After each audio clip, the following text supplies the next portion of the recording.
سرزمین، تاریخ و مردان جاودان بختیاری.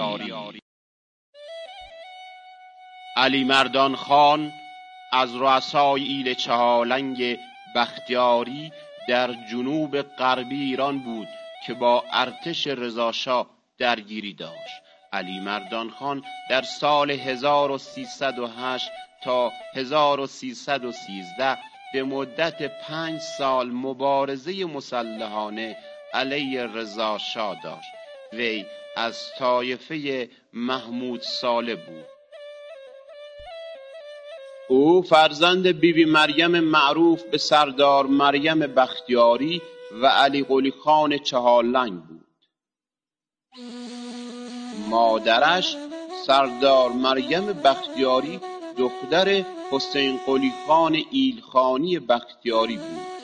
بیبی مریم در جنگ اول جهانی که بخش‌هایی از ایران اشغال و زیر نفوذ نیروهای استعمارگر روس و انگلیس قرار گرفته بود، به طرفداری از نیروهای آلمان و عثمانی و علیه نیروهای اشغالگر روس و انگلیس قیام کرد.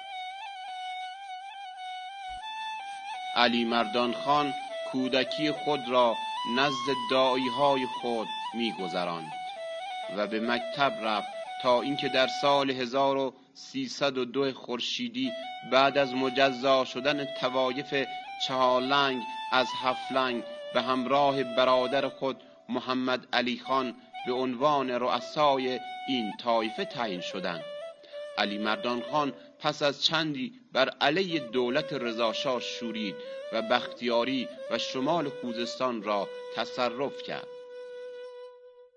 اما نهایتاً با تهاجم ارتش و پادرمیانی دیگر قوانین بختیاری پس از 1 سال تسلیم شد و به زندان قصر منتقل گردید. سرانجام در سپید دم سال 1313 خورشیدی و برخلاف اماننامه‌ای که رضاشاه صادر کرده بود در برابر جوخه اعدام قرار گرفت. مرگ علی مردان خان تأثیر زیادی بر ایل بختیاری گذاشت تا حدی که دلیری‌های او در میدان جنگ به میان مثل‌ها و شعرهای بختیاری را یافت و آهنگسازان برای او ترانه جاودان شیر علی مردان را ساختند.